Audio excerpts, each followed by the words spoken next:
जिस मरीज का ऑपरेशन होना है, जिसको अपनी जान बचाने के लिए डोनेशन में खून चाहिए, वो ये कहता हो मुझे तो केवल ब्राह्मण का खून चाहिए, या मुझे केवल क्षत्रिय या वैश्य का खून चाहिए, या मुझे केवल ईसाई का या मुस्लिम का खून चाहिए।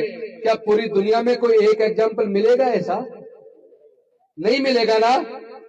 यानी जब आपकी जान बचा और कोई उससे पूछे तेरी जाति क्या है, वो कहेगा मैं बघेल हूं, मैं कुशवाहा हूं, मैं साक्य हूं, मैं गुर्जर हूं, मैं यादव हूं, मैं मल्ला हूं, मैं तेली हूं, मैं बढ़ई हूं, मैं लोहार हूं, मैं सुनार हूं, मैं चमार हूं, मैं वाल्मीकि हूं, मैं खटीक हूं, मैं कोली हूं, मैं रैगड़ हूं, मैं बैरवा हूं, मैं पलई हूं।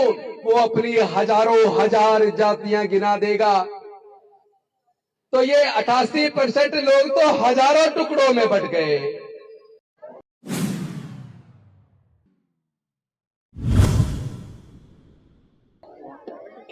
कुशवाहा जी, रामस्वरूप वर्मा जी, कर्पूरी ठाकुर जी, मान्यवर कांसीराम साहब और वीरांगना फूलन देवी जी के चरणों में कोटि कोटि नमन करते हुए मंच पे आसीन आदरणीय भिक्खु संघ और सभी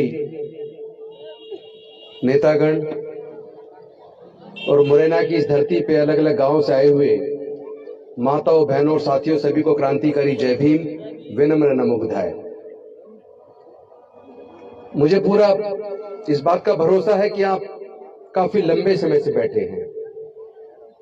जिस ट्रेन से दिल्ली से चले भोपाल शताब्दी, सुबह 9 बजे से पहले आने का टाइम है, लेकिन वो लगभग 1:30 बजे हम उससे उतरे हैं। कोहरे की वजह से लेट हुए, वरना हम हर जगह हमेशा टाइम पे पहुंचने की आदत है। तो मैं अंदाजा लगा सकता हूं आप काफी लंबे समय से बैठे हैं। मैं आपके सामने कोई भाषण नहीं दूंगा, मैं आपके साथ बातचीत करूंगा, क्योंकि जो लोग अपने बुजुर्गों का इतिहास नहीं जानते, वो लोग कभी भी इतिहास बना नहीं सकते। इतिहास को जानना बेहद जरूरी है। अगर आप इतिहास को नहीं जानेंगे तो जो समस्याएं आज हमारे सामने हैं, जिन परेशानियों से ये पूरा वंचित समाज और पिछड़ा समाज दुखी है, उसके कारण को अगर नहीं जानेंगे तो फिर आप इलाज नहीं कर पाएंगे। ये बिल्कुल उसी तरीके से है जैसे कोई व्यक्ति अगर बीमार हो जाए और बीमारी के वजह से वो डॉक्टर के पास इलाज के लिए जाए, डॉक्टर को अपनी समस्या बताए, डॉक्टर उससे पूछेगा क्या दिक्कत है तुम्हें। मरीज डॉक्टर को अपनी परेशानी बताएगा, पर आज परेशानी सुनने के बाद डॉक्टर उसकी बीमारी का अंदाजा लगाएगा और अंदाजा लगा के फिर वो दवाई देगा और कहेगा 5 दिन ये दवाई खा लेना, आप ठीक हो जाओगे। मैं आप सबसे पूछना चाहता हूं, अगर 5 दिन दवाई खाने के बाद आप ठीक ना होते तो फिर डॉक्टर के पास वापस जाओगे कि नहीं जाओगे? नहीं, आप ठीक नहीं हुए तो जाएंगे, तो डॉक्टर के पास वापस जाओगे नहीं जाओगे? जाएंगे ना। जब आप वापस जाओगे और बताओगे कि आपने मुझे जो दवाई दी थी मैंने 5 दिन खा ली लेकिन मुझे आराम नहीं लगा, तो उसके बाद डॉक्टर सोचेगा कि जो अंदाजा मैंने इसकी बीमारी का, इसकी समस्या बताई गई समस्या के हिसाब से लगाया था, इसका मतलब वो बीमारी वो नहीं है, बीमारी इसको कुछ और है। फिर उस बीमारी की कारण को जानने के लिए डॉक्टर आपके ब्लड टेस्ट कराता है नहीं कराता? कराता है ना। वो कई प्रकार के टेस्ट कराता है डॉक्टर। वो कई प्रकार के टेस्ट इसलिए कराता है ताकि वो ये जान ले कि तुम्हें जो बीमारी है उसका कारण क्या है। और जैसे ही ब्लड की रिपोर्ट आती है, खून की जांच या दूसरी जो जांच होती है, जैसे ही उसकी रिपोर्ट आती है और डॉक्टर को बीमारी का असल कारण पता लग जाता है, उसके बाद जब डॉक्टर इलाज शुरू करता है तो तुरंत पहली खुराक से ही आराम लगना शुरू हो जाता है। हो जाता है कि नहीं हो जाता? तो हमारी बीमारी का जो लोग इलाज कर रहे हैं उन्हें हमारे बीमारी के कारण का पता ही नहीं है, इसलिए हमारी बीमारी का इलाज नहीं हो रहा है। हमारी ओबीसी महासभा के प्रदेश के सेक्रेटरी बोल रहे थे कि हमारे सांसद जी ने नारा दिया था, पिछड़ों को सत्ता की बात की थी और तब से पिछड़े मुख्यमंत्री हैं। देखिए, जाति का मुख्यमंत्री होने से बात नहीं बनती। अगर बन जाती तो फिर आज आप परेशान ना होते। बात यह है, खून के रिश्ते से बड़ा रिश्ता विचारधारा का रिश्ता होता है। अगर आपका सगा भाई आपका खून का प्यासा हो जाए, आपको दर्द देने लगे, आपके ऊपर हमला करने लगे, तो आप ऐसे भाई से रिश्ता रखोगे, उससे दूरी बना लोगे? दूरी बना लोगे ना। अगर सपोज करो आप जिस कुएं से पानी पीते हैं उस कुएं में कोई मरा हुआ जानवर डाल दे और वो पानी प्रदूषित हो जाए, उस पानी को फिर आप अगर पियोगे तो आप बीमार होगे कि नहीं होगे? होगे ना। अब बीमार होने के बाद अगर आप उसी जो पानी प्रदूषित है उसी को पियोगे और दवाई भी खाओगे तो आपका इलाज नहीं हो सकता। इलाज तब होगा जब पानी साफ पियोगे, प्रदूषित पानी को छोड़ना होगा। तो आपकी सबसे बड़ी जो बीमारी है वो अंधविश्वास और पाखंडवाद है। आप अगर अंधविश्वास और पाखंडवाद में बने रहेंगे तो आपकी बीमारी का इलाज संभव नहीं है। मैं आपको फिर एक एग्जांपल दूंगा। मुझे पूरे दुनिया में केवल कोई एक ऐसा उदाहरण बता दीजिए कि कोई व्यक्ति गंभीर रूप से बीमार हो जाए और डॉक्टर कहे कि तुम्हारा ऑपरेशन करना पड़ेगा, तुम 200 यूनिट खून का इंतजाम करो, क्योंकि जब तुम्हारा ऑपरेशन होगा तो खून की जरूरत पड़ेगी, आप 20 यूनिट खून का इंतजाम करो।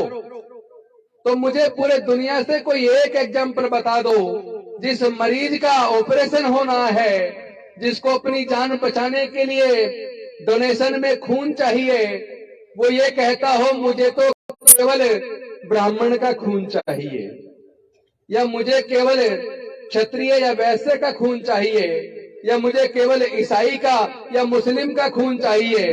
क्या पूरी दुनिया में कोई एक एग्जाम्पल मिलेगा? ऐसा नहीं मिलेगा ना।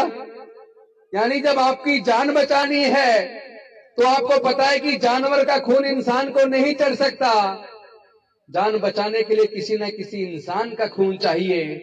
तो तब तो आप जाति नहीं पूछते, तब तो जो भी जान बचाने के लिए खून दे दे उसी का खून अपने शरीर में ग्रहण कर लेते हो। लेकिन जब तुम ठीक हो जाते हो, तुम्हारी जान बच जाती है, तो जिस व्यक्ति ने खून देकर तुम्हारी जान बचाई है उसी को आप अछूत कहकर अपने घर से बाहर निकाल देते हो। इसका मतलब यह हुआ कि जाति कुदरत ने नहीं बनाई।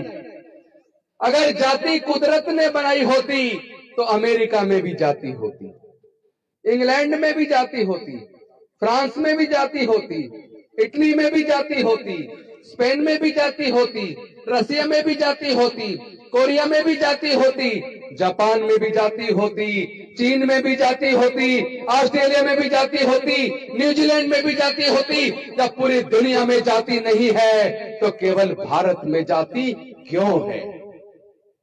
क्या इस पे चर्चा होनी चाहिए कि नहीं होनी चाहिए कि भारत में जाति क्यों है और जाति किसने बनाई? जाति किसने बनाई और जाति के बनने से किसको फायदा हुआ और जाति के बनने से किसको नुकसान हुआ? जब तक आप इस बात को नहीं समझोगे तब तक आप अपनी समस्याओं से छुटकारा नहीं पा सकते। सबसे बड़ी दिक्कत यह है, मैं मध्य प्रदेश का डाटा देख रहा था आज, जो गूगल पे पड़ा हुआ है, भारत सरकार की वेबसाइट पे पड़ा हुआ है। आपके मध्य प्रदेश के अंदर जो फॉरवर्ड क्लास, जिसको स्वर्ण भी कह देते हैं, कुछ लोग अपर कास्ट कह देते हैं, कुछ लोग ब्राह्मणवादी कह देते हैं, कुछ लोग मनवादी कह देते हैं, उन तीनों की जनसंख्या जोड़ लो तो पूरे मध्य प्रदेश की जनसंख्या में 100 में से केवल 5 हैं।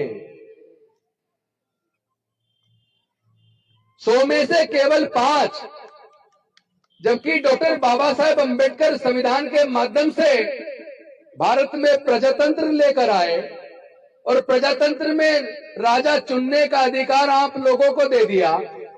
जिसकी जिसकी संख्या भारी उसकी उतनी हिस्सेदारी, ये बात मान्यवर कांसीराम साहब भी कहकर गए।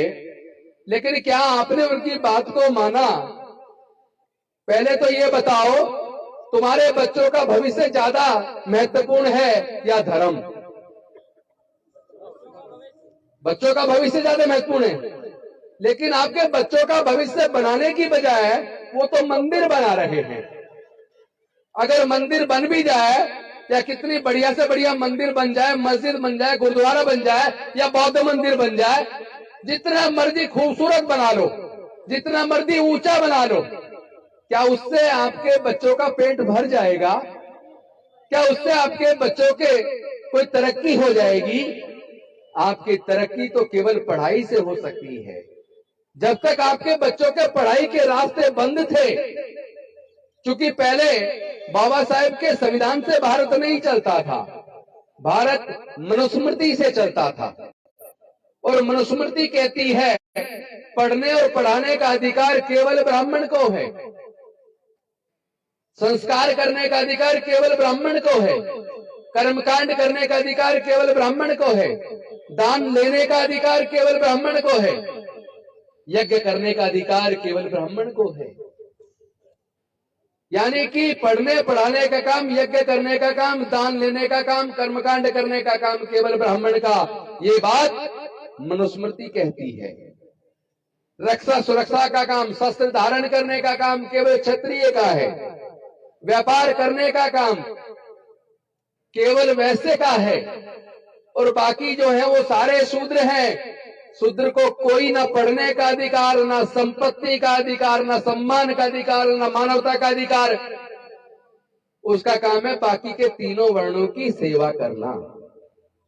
वो संविधान कहता था, मनुस्मृति, कि शूद्र का काम है तीनों की सेवा करना। और संविधान के आने के बाद डॉक्टर बाबा साहेब अम्बेडकर जी ने क्या किया? कोई किसी भी जाति धर्म का हो, कोई भी पढ़ सकता है, कोई भी संपत्ति रख सकता है, सबको बराबर अधिकार है, सबको मानवता का दर्जा है, सबके लिए आगे बढ़ने के समान अवसर है। इस अवसर पे मैं आपको भारत के संविधान की प्रस्तावना पढ़ के फिर अपने मुद्दे पे वापस आऊंगा। वो प्रस्तावना आप जो किताब दिखा रहे थे, एक बार दिखाना, इसके पहले पृष्ठ पे ही लिखी है, और उससे आपको पता चलेगा कि जो बाबा साहेब चाहते थे वो सरकारों ने कितना किया और कितना उन सरकारों ने देश की जनता के साथ धोखा किया। इसमें संविधान को जब हमने अंगीकार किया, वो तारीख थी 26 नवंबर 1949, और तब भारत की जनता ने इस भारत के संविधान को अंगीकार करते हुए ये कहा था, हम भारत के लोग भारत को संपूर्ण प्रभुत्व संपन्न, समाजवादी, पंथ निरपेक्ष, लोकतंत्रात्मक गणराज्य बनाने के लिए तथा उसके समस्त नागरिकों को सामाजिक, आर्थिक और राजनीतिक न्याय। सामाजिक न्याय का मतलब समाज में सब बराबर, क्या सब बराबर हो गए? आर्थिक न्याय का मतलब पैसे में, अर्थ में, पैसे में सब बराबर, क्या सब बराबर हो गए? राजनीतिक न्याय, राजनीतिक न्याय का मतलब हो गया कि सत्ता में सबकी भागीदारी, क्या सबकी भागीदारी हो गई? और उसके बाद विचार, अभिव्यक्ति, विश्वास, धर्म और उपासना की स्वतंत्रता, यानी आप अपनी क्या बात रखना चाहते हैं, क्या आप सोचते हैं, आप किसकी पूजा करना चाहते हैं, किस धर्म को मानना चाहते हैं, किस में अपनी आस्था रखना चाहते हैं, इस बात की आजादी भी जनता को ये संविधान देता है। लेकिन क्या आज ऐसा हो रहा है? आज तो कानून बनाए जा रहे हैं कि आपको किस में आस्था रखनी है, पहले डीएम से परमिशन लो। भारत का संविधान कहता तुम्हारी मर्जी है, जिस मर्जी में आस्था रखो। लेकिन आज सरकारें कर रही है कि नहीं, आपको किस में आस्था रखनी है, पहले डीएम से परमिशन लो। डीएम कौन होता है? क्या डीएम या राज्य सरकारें भारत के संविधान से ऊपर हैं? और इसके बाद संविधान कहता है कि सबके साथ साथ प्रतिष्ठा और अवसर की समानता। क्या सबका समाज के अंदर समान प्रतिष्ठा है? सबको बराबर सम्मान मिलता है? क्या सबके लिए आगे बढ़ने के समान अवसर हैं? क्या सबके लिए नौकरी के समान अवसर हैं? क्या सबके लिए पढ़ाई के समान अवसर हैं? मैं इसको पूरा क्या पढ़ूं, मैं बस इतना कहना चाहता हूं कि अभी तो जो प्रस्तावना के अंदर भारत के संविधान की प्रस्तावना में जो बात तय की थी कि हम जनता को ये सब दिलवाएंगे, ये तो मिला नहीं और भारत के संविधान को खत्म करने की साजिश तैयार हो गई। कैसे तैयार हुई? वो ऐसे तैयार हुई कि डॉक्टर बाबा साहेब अम्बेडकर जी ने हमारी हजारों साल की गुलामी तो तोड़ दी। मैं वापस इस पे आऊंगा, पर इससे पहले एक बात बतानी जरूरी है, क्योंकि वो बात नहीं बताई तो आपको समझ में नहीं आएगी। फिर मैं वापस पढ़ाई के मुद्दे पे आऊंगा कि पढ़ाई आपकी कैसे छीनी जा रही है। देखिए, किसी कोई ब्राह्मण समाज को 4 वर्ण में बांटा मनुस्मृति ने, ब्राह्मण, क्षत्रिय, वैश्य, शूद्र, 4 में बांटा ना। अगर कोई किसी ब्राह्मण से पूछे तुम्हारा वर्ण क्या है, वो कहेगा मैं ब्राह्मण वर्ण में आता हूं। और जाति क्या है? जाति भी ब्राह्मण है। कोई किसी से पूछे क्षत्रिय से तुम्हारा वर्ण क्या है, तो क्षत्रिय कहेगा कि मेरा वर्ण क्षत्रिय है और मेरी जाति भी क्षत्रिय है। उसी प्रकार अगर कोई वैश्य से पूछे तो वैश्य कहेगा मेरा वर्ण भी वैश्य है और मेरी जाति भी वैश्य है। लेकिन अगर कोई शूद्र से पूछे, जिसकी जनसंख्या आपके अगर मध्य प्रदेश की बात करूं तो 88% है, शूद्र की संख्या मध्य प्रदेश में 88% से भी ज्यादा है, और बाकी पूरे भारत की बात करूं तो 85% से ज्यादा है।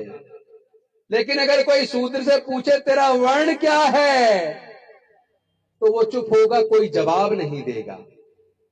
और कोई उससे पूछे तेरी जाति क्या है, वो कहेगा मैं बघेल हूं, मैं कुशवाहा हूं, मैं साक्य हूं, मैं गुर्जर हूं, मैं यादव हूं, मैं मल्ला हूं, मैं तेली हूं, मैं बढ़ई हूं, मैं लोहार हूं, मैं सुनार हूं, मैं चमार हूं, मैं वाल्मीकि हूं, मैं खटीक हूं, मैं कोली हूं, मैं रैगड़ हूं, मैं बैरवा हूं, मैं पलई हूं। वो अपनी हजारों हजार जातियां गिना देगा। तो ये 88% लोग तो हजारों टुकड़ों में बट गए, और वो 12% लोग केवल 3 टुकड़ों में हैं, और वो 3 भी एकजुट हैं। मैं ये नहीं कहता कि उन 12% के साथ अन्याय होना चाहिए, मैं ये नहीं कहता कि जातिवाद को बढ़ावा दिया जाना चाहिए।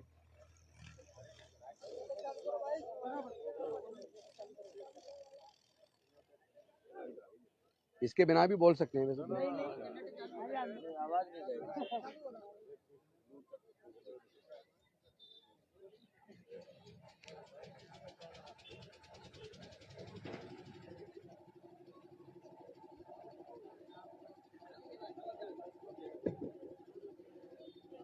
तो भाई, जब आप हजारों टुकड़ों में बटे हो तो फिर तुम्हारी जीत कैसे होगी? इसके लिए एक एग्जांपल और दूंगा ताकि आपको समझ में आ जाए। एक जेल थी, जेल के अंदर 10,000 कैदी थे। उन 10,000 कैदियों में शूद्र समाज के और मुस्लिम समाज के, यानी शूद्र मुस्लिम को छोड़ दो, उन कैदियों में शूद्र समाज के, चूंकि शूद्रों में मुस्लिम भी आते हैं, बाद में कन्वर्ट हुए, कोई विदेश से नहीं आया, सब यहीं से कन्वर्ट हुए, कोई ओबीसी से, कोई एससी से, कोई एसटी से। तो जेल के अंदर 10,000 कैदी थे। 10,000 कैदियों में 9,500 कैदी शूद्र समाज के थे और 500 कैदी फॉरवर्ड कास्ट के थे। लेकिन जेल के अंदर जो खाना बनता था वो उन 500 लोग जो खाना चाहते थे केवल वो बनता था।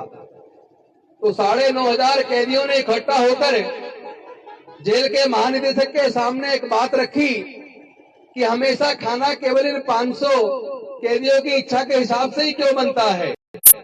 9,500 हम लोग हैं, हमारी इच्छा से कभी भी खाना क्यों नहीं बनता? तो महानिदेशक ने कहा ठीक है, आप लोग ऐसा करो, आप लोग तय कर दो क्या खाना चाहते हो। तो वो जो 500 लोग थे उनकी राय एक थी, वो एकजुट थे। उन्होंने मेनू बनाया, अपना चार्ट दे दिया कि हमें ये चाहिए। उन 500 के 500 का एक चार्ट।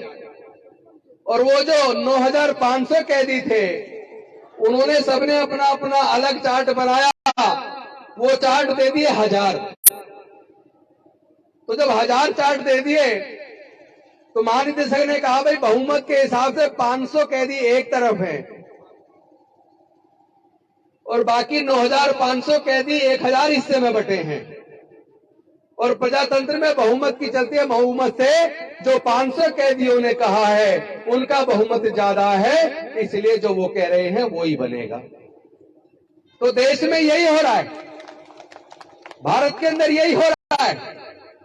भारत में जो लोग अपने आप को 88%, 85% बोलते हैं वो बटे हैं हजारों टुकड़ों में। यानी एक हिस्सा भी पूरा 1% नहीं बैठता, इतने हिस्से बट जाते हैं। और एक तरफ 15 और 12% जिनकी हम बात कर रहे हैं वो सब वोट डालते हैं इकट्ठा होकर, एकजुट होकर। इसीलिए सरकार उनकी बनती है। जो केंद्र में आज सरकार है, आपको पता होना चाहिए उनका वोट 40% से भी कम है। उनका वोट केवल 35% के आसपास है, लेकिन फिर भी 65% वोट वाले सत्ता से बाहर हैं और 35% वोट वाले सत्ता के अंदर हैं। तो जब तक हम सच को जानेंगे नहीं और सच को मानेंगे नहीं, तब तक इस समस्या का समाधान नहीं हो सकता। अब मैं वापस आता हूं पढ़ाई वाली बात पर। डॉक्टर बाबा साहेब अम्बेडकर जी ने हमारे पढ़ाई के रास्ते खोल दिए, हमें सबको वोट का अधिकार भी दिला दिया, हमें सबको संपत्ति का अधिकार भी दिलवा दिया, शिक्षण संस्थानों में रिजर्वेशन भी दिलवा दिया, नौकरी में रिजर्वेशन भी दिलवा दिया, और तो और राजनीति में रिजर्वेशन दिला दिया। सोचो अगर डॉक्टर बाबा साहेब अम्बेडकर ये रिजर्वेशन की व्यवस्था ना करते तो क्या हम लोग पढ़ पाते, क्या मैं वकील बन पाता? अगर बाबा साहेब रिजर्वेशन की व्यवस्था ना करते तो क्या मैं एमएलए बन पाता? और एमएलए नहीं बन पाता तो क्या मैं मंत्री बन पाता? मैं अगर सरकार में 2 बार मंत्री बना तो केवल डॉक्टर बाबा साहब अम्बेडकर जी ने जो रिजर्वेशन की व्यवस्था की, मैं उसकी वजह से मंत्री बना। तो हमें पहले तो सच को जानना चाहिए कि हमें जो कुछ मिला है डॉक्टर बाबा साहब अम्बेडकर की कुर्बानी की वजह से मिला है। उन्होंने अपने 4 बच्चे गंवा दिए, उनके 4 बच्चे कुपोषण की वजह से बीमार होकर मर गए। जवानी में उनकी पत्नी माता रमाबाई चली गई, फिर भी डॉक्टर बाबा साहब अम्बेडकर जी ने हिम्मत नहीं हारी। मैं आप सबसे पूछना चाहता हूं, क्या डॉक्टर बाबा साहब अम्बेडकर हमें रिजर्वेशन की व्यवस्था करके हमारे पढ़ाई लिखाई की, नौकरी की और नेता बनने के रास्ते इसलिए बनाकर गए थे कि हम लोग 88 और 90% होने के बावजूद अपने ही समाज का जुल्म होता रहे और हम चुपचाप देखते रहे? जो लोग संसद के अंदर, विधानसभाओं के अंदर जीत के जाते हैं, क्या वो कभी समाज के दर्द को, समाज के मुद्दों को संसद के अंदर, विधानसभाओं के अंदर उठाते हैं? आपने जो आज का मुद्दा रखा है, माता रमाबाई की जयंती तो मनाई रहे, पूरा देश नहीं पूरी दुनिया में मन रही है, लेकिन आपने इसी के अंदर जातिगत जनगणना की बात की है। पहले तो मैं आपको बधाई दूंगा, आप सब लोग को शुभकामनाएं। कम से कम बिहार के अंदर, बिहार पहला राज्य देश का बन गया जहां कल से जातिगत जनगणना शुरू हो गई है। इसका फायदा क्या होगा? जब जाति की गणना होगी तो बिहार के अंदर अलग अलग जातियों के लोग, उनकी सामाजिक स्थिति क्या है, उनकी आर्थिक स्थिति क्या है, उनकी शैक्षणिक स्थिति क्या है, जब इस बात का पता चलेगा तो वहां की सरकार फिर उनके विकास के लिए कैसे उनको आगे लाया जाए, कैसे मुख्य धारा में लाया जाए, उनके लिए योजना बनाएगी। और एक और जानकारी आपको दे दूं, सुप्रीम कोर्ट का एक जजमेंट है जो रिजर्वेशन प्रमोशन के रिजर्वेशन के बारे में है। वो ये कहता है कि सरकारों को सर्वे करवाना चाहिए, सरकार के पास डाटा होना चाहिए कि किसको प्रतिनिधित्व मिला, किसको प्रतिनिधित्व नहीं मिला, एडिक्वेट रिप्रेजेंटेशन है या नहीं है। तो अगर सरकार ये सर्वे ही नहीं करेगी तो एडिक्वेट रिप्रेजेंटेशन कैसे तय होगा? फिर आपको रिजर्वेशन भी नहीं मिलेगा। तो ये जो शुरुआत हुई है बिहार से, मैं बिहार की सरकार को शुभकामनाएं देता हूं और देश के बाकी राज्य सरकारों से और केंद्र सरकार से मांग करता हूं कि आप भी जातिगत जनगणना करवाइए ताकि सभी जाति के वर्गों के लोगों की शैक्षणिक, आर्थिक और सामाजिक स्थिति का पता चल सके। और दूसरी बात, आज संसद के अंदर कम से कम 60 से 70% सांसद अनुसूचित जाति, जनजाति और पिछड़े वर्ग के हैं। अगर उस 70% से भी ज्यादा अनुसूचित जाति, जनजाति, पिछड़े वर्ग के सांसद संसद के अंदर हैं और उसके बावजूद अगर केंद्र की सरकार जातिगत जनगणना नहीं करवा रही है तो इसके लिए तो हमारे उन सांसदों को डूब के मर जाना चाहिए, उन्हें रिजाइन कर देना चाहिए। उनके अंदर इतनी ताकत नहीं है कि अपने समाज की न्याय की लड़ाई को लड़ सके। क्या उनको सरकार के ऊपर दबाव नहीं बनाना चाहिए? अगर वो सारे मिलकर संसद में ये कह दे कि या तो सरकार जातिगत जनगणना करवाए वरना हम सारे के सारे रिजाइन देते हैं, मैं दावे से कह रहा हूं केंद्र सरकार 2 मिनट के अंदर घोषणा करेगी कि कल से ही हम जाति की जनगणना शुरू करवा रहे हैं। लेकिन अनफॉर्चुनेटली हम लोगों ने गुलामों को भेजा है। जो मेरे साथी छोटे भाई बोल रहे थे कि हमारा तब से अपना ओबीसी का मुख्यमंत्री है। अरे भाई, ओबीसी का मुख्यमंत्री है तो फिर मध्य प्रदेश में तो जातिगत जनगणना करवा दो। विचार का रिश्ता बड़ा होता है, जो आपके विचार से मेल नहीं खाता वो आपका नहीं है। तो ऐसे लोगों से काम नहीं चलेगा। और आज सबसे ज्यादा दुख की बात यह, न केवल भारत के संविधान को बदलने की साजिश कर रहे हैं, बल्कि एक बड़ा खेल हुआ है। बड़े मुश्किल से आपके पढ़ने लिखने के रास्ते खुले थे, बड़े मुश्किल से आपके सरकारी नौकरी के रास्ते खुले थे, लेकिन वो रास्ते अब सरकारों ने खुद ही बंद कर दिए। पहले क्या था, प्राइवेट स्कूल नहीं होते थे, प्राइवेट कॉलेज भी ना के बराबर थे। सभी के बच्चे अमीर हो या गरीब हो, मजदूर हो या किसान हो, नेता हो, चपड़ासी हो, आईएएस हो, कलेक्टर, कोई भी हो, सबके बच्चे सरकारी स्कूल में पढ़ते थे।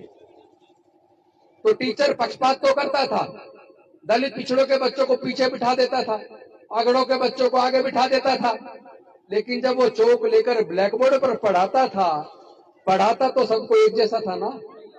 उसका असर ये होता था कि जिस बच्चे के अंदर लगन होती थी, प्रतिभा होती थी, वो बच्चा पीछे बैठकर भी मेहनत करके डॉक्टर बाबा साहब अम्बेडकर की तरह इतिहास लिख देता था।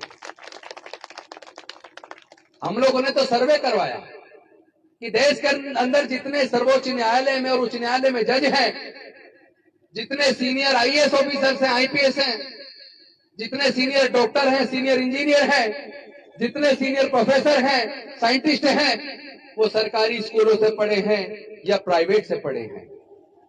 हमारे सर्वे में ये निकल कर आया, विधायक जी, सर्वे में ये निकल कर आया 98% सीनियर सुप्रीम कोर्ट के जज, हाई कोर्ट के जज, senior professor, senior scientist, senior doctor, senior engineer, वो सरकारी स्कूल से पढ़े हैं। इसका मतलब सरकारी स्कूलों में बहुत बढ़िया पढ़ाई थी, बहुत अच्छी पढ़ाई थी।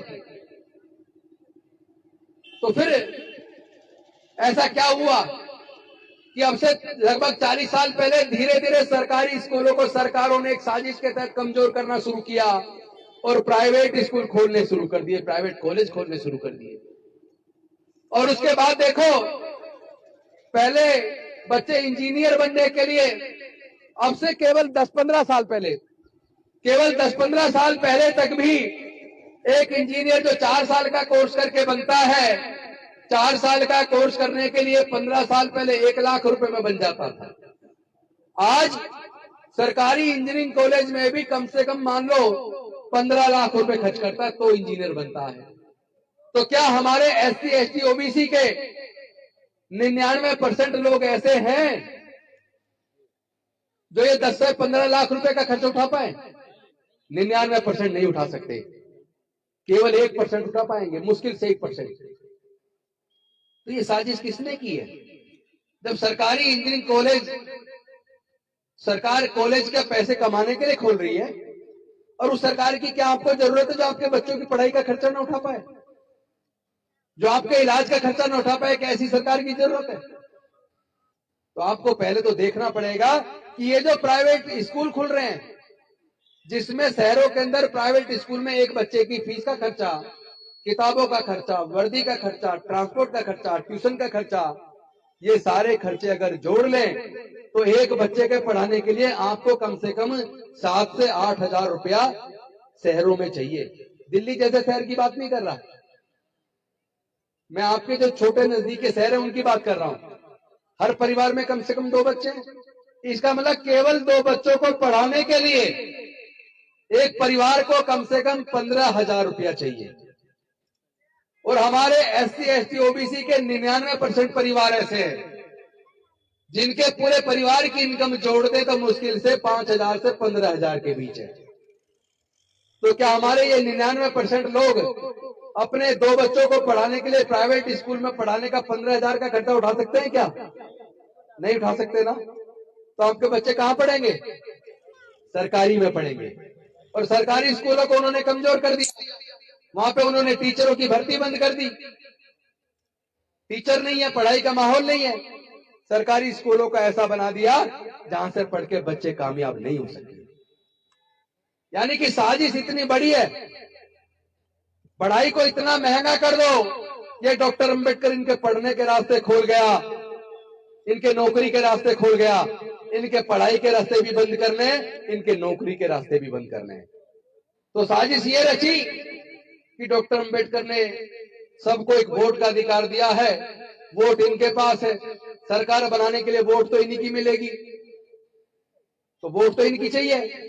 तो फिर पढ़ाई का रास्ता कैसे बंद करें, सरकारी नौकरी का रास्ता कैसे बंद करें? तो वो इतने धूर्त हैं, इतने चालाक हैं, इतने षड्यंत्रकारी हैं, उन लोगों ने क्या किया, पढ़ाई को इतना महंगा कर दो कि ये पढ़ाई का खर्चा ही ना उठा पाए, अपने आप इनके बच्चे पढ़ाई छोड़ दें। इस तरीके से तो आपके बच्चों से इन्होंने पढ़ाई छीन ली। और जो सरकारी नौकरियों में हमारे लोग ज्यादातर किस में आते थे?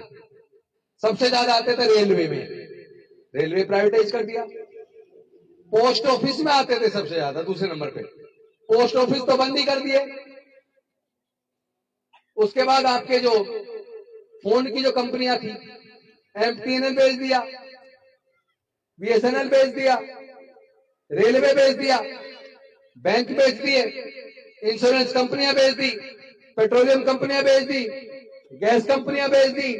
भारत सरकार के जितने बड़े बड़े उपक्रम थे जहां पे आपके लाखों लाखों बच्चों की नौकरियां लग जाया करती थी, वो सारे इन्होंने प्राइवेटाइज कर दिए। और जो प्राइवेटाइज हो गया वहां आपके बच्चों का रिजर्वेशन अपने आप ही खत्म हो गया। और रहा आपके बच्चे ज्यादातर 4th क्लास में आ जाते थे। 4th क्लास में इन्होंने ठेकेदारी प्रथा लागू कर दी। अब ठेके पे भर्ती हो रही है, वहां कोई आपके बच्चों की नौकरी लगती नहीं, क्योंकि ठेकेदार की मर्जी, किसको रखकर जब मर्जी निकाल दे। तो आपके बच्चों की पढ़ाई भी गई और आपके बच्चों की नौकरी भी गई। और टिकट ऐसे लोगों को देते चुन चुन के, जो जीत के तो जाते हैं आपकी वोट से। अच्छा, इसमें आपको भी एक बात समझनी पड़ेगी, बाबा साहब ने सरकार चुनने के लिए वोट का अधिकार दिया, 1 मैन 1 वोट 1 वोट 1 वैल्यू।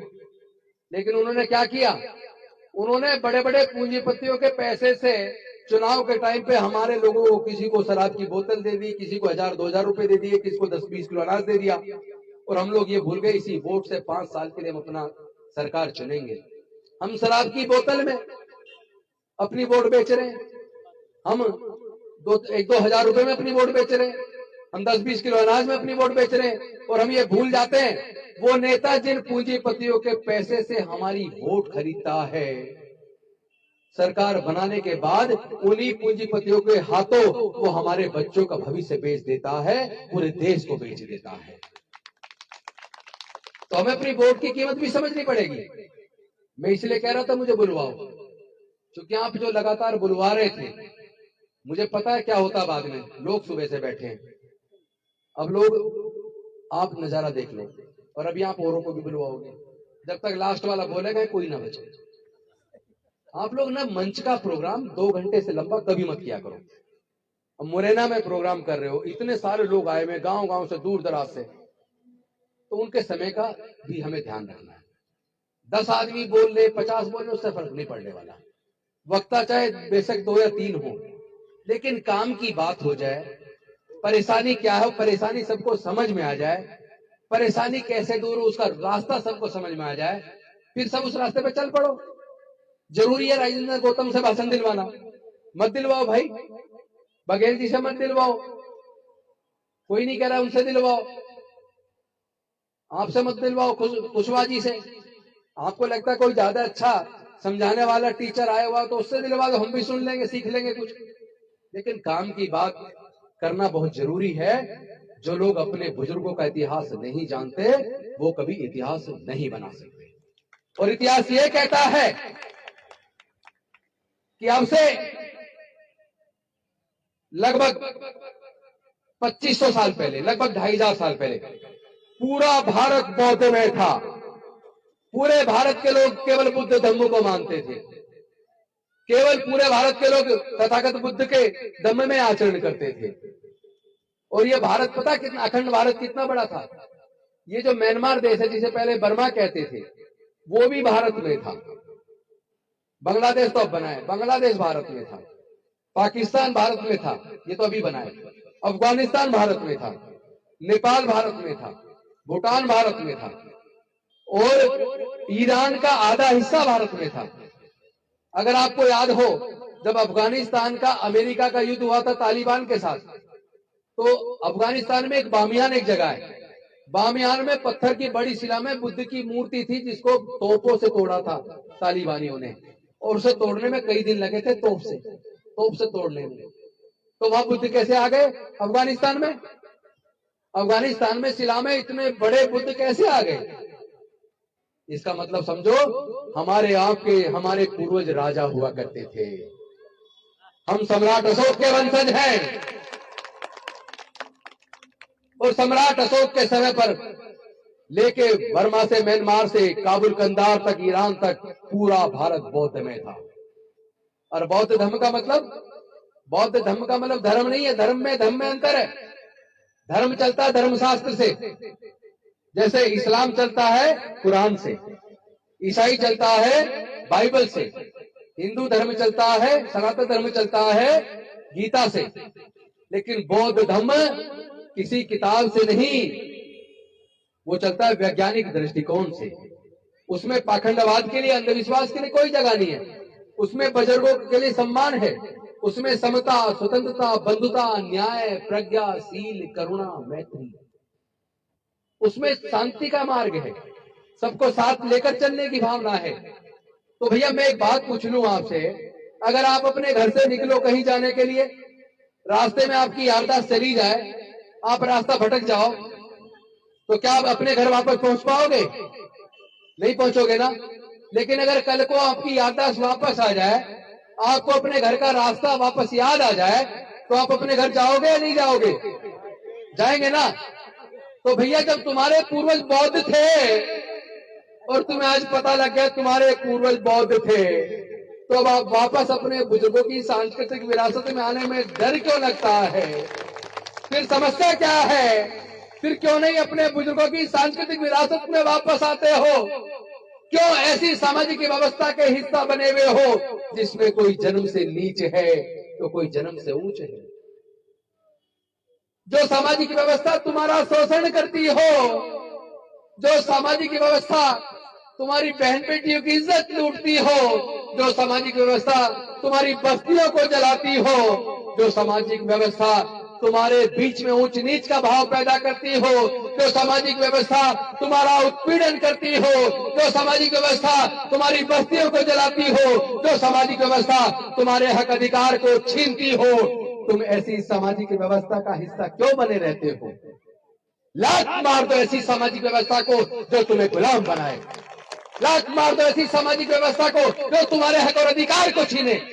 लात मार दो ऐसी सामाजिक व्यवस्था को जो तुम्हारे बच्चों से पढ़ाई छीन ले, जो तुम्हारे बच्चों के मुंह से निवाला छीन ले। अपने बुजुर्गों की सांस्कृतिक विरासत को मजबूत करो। अरे हमारा आपका बहुजनों का सबका खून एक है। जब हमारा खून एक है तो हमारी जाति अलग क्यों? हमारी जाति अलग क्यों? कोई मल्लाह है, कोई पाल है, बघेल है, कुशवाहा है, मौर्य है। अरे भाई किस लिए? कोई जाटव है, कोई वाल्मीकि, किस लिए? जब कुदरत ने जाति नहीं बनाई, जाति जिसने बनाई उसको जाति की वजह से फायदा हुआ। उसने तो पढ़ने लिखने पर अपना कब्जा कर लिया, उन्होंने तो सत्ता पर अपना कब्जा कर लिया। लेकिन जब तुम्हें पता चल गया हमारा आपका खून एक है, तो अब तो अपने अंदर फैली जातियों को खत्म करके रोटी बेटी का रिश्ता करो। अरे रोटी बेटी का रिश्ता करोगे तो तुम 88% हो जाओगे। जातियों को खत्म करोगे, सारे बहुजन एक हो जाओगे तो तुम 85 से 88% हो जाओगे। और जिस दिन तुम 88% हो जाओगे उस दिन मध्य प्रदेश में तुम्हारी सत्ता होगी, पूरे भारत में तुम्हारी सत्ता होगी। फिर अपने बच्चों के लिए अच्छी से अच्छी स्कीम बना लेना, बच्चों के लिए पढ़ाई भी फ्री कर देना, बच्चों के लिए इलाज भी फ्री कर देना, सबको बराबर कर देना, सबको साथ लेके चलना, सब में प्यार बांटना। और वैसे भी हमारे बुजुर्गों का धम्म, बुद्ध का धम्म अन्याय नहीं सिखाता, उत्पीड़न नहीं सिखाता, विषमता नहीं सिखाता, शोषण नहीं सिखाता। वो सिखाता प्यार, वो सिखाता समता, वो सिखाता मैत्री, वो सिखाता करुणा, वो सिखाता प्रज्ञा, वो तो भाईचारा सिखाता है। तो हम लोग आपस में भाईचारा पैदा करें। और हम लोग भारत के मूल निवासी हैं, भारत हमारा है। भारत के तोड़ने वाले लोगों को पहचान लो। कौन लोग हैं वो जो समाज को जातियों में बांट रहे? कौन लोग हैं जो समाज को तोड़ रहे? कौन लोग हैं जो आपके बच्चों का अधिकार छीन रहे? उन लोगों को पहचानो, उन्हें बाहर का रास्ते दिखाओ, अपने और पराये का अंतर पैदा कर लो। जिस दिन आप अपने और पराये का अंतर पैदा कर लोगे उस दिन तुम जो तुम्हारे पूर्वज हुक्मरान हुआ करते थे तुम फिर से हुक्मरान बन जाओगे। बोलने को बहुत कुछ है लेकिन आप लंबे समय से बैठे हैं और अभी सुना है बहुत सारे वक्ता हैं, तो भैया सबको बुलवा लेना। मैं तो अपनी बात को ये कह के खत्म कर रहा हूं, अगर आपको अपने बच्चों से प्यार है, अगर आप नहीं चाहते कि दोबारा आपके बच्चे फिर से गुलाम बन जाएं, तो वो साजिश, वो ताकतें जो भारत के संविधान को खत्म कर देना चाहती है, जो दोबारा से भारत में मनुस्मृति का शासन लाना चाहती है, ऐसी ताकतों को निस्तारभूत करने के लिए अपने आप को एकजुट करके ताकत बना लो। आपने कभी सुना है कि 10 लोग 90 लोगों को मार सकते हैं? क्या नहीं मार सकते। लेकिन अगर 90 में फूट डाल दो तो 10 लोग आराम से 90 लोगों को पीट लेंगे। तो हमारे अंदर फूट डाल के जो फायदा उठा रहे हैं, आप उस साजिश को समझो और आपस में भाईचारा पैदा करो, रोटी बेटी का रिश्ता करो, अपने अंदर फैले हुए जातिवाद को खत्म करो और समाज को एकजुट करके फिर से हुक्मरान बनने का सपना तथागत बुद्ध का, डॉक्टर बाबा साहब अम्बेडकर का, मानवर कांसीराम साहब का, हमारे माँ बुजुर्गों की सांस्कृतिक विरासत में उसको पूरी तरह मजबूती से पकड़ पे चलो, फिर से हुक्मरान बनो। बहुत बहुत धन्यवाद। नमो बुद्धाय। जय भीम, जय भारत।